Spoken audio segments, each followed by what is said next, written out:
Fried green tomato Parmesan. 2 green tomatoes sliced 1/4 inch thick. Salt and pepper to taste. 1/4 cup flour. 1 egg beaten.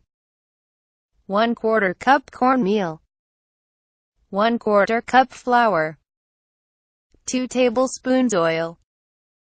2 cups marinara sauce. 1/2 cup mozzarella cheese grated.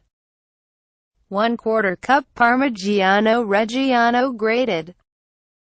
1. Season the tomato slices with salt and pepper. 2. Dredge the tomato slices in the flour, then dip them in the egg and finally dredge them in the cornmeal and flour mixture.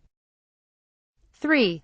Fry the tomato slices in the oil until golden brown on both sides, about 1 to 3 minutes per side. 4. Place the fried green tomato slices on the bottom of a baking pan.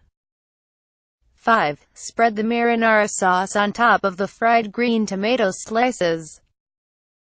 6. Spread the cheese on top of the marinara sauce. 7. Bake in a preheated 350 F oven until the cheese is golden brown, about 20 to 30 minutes.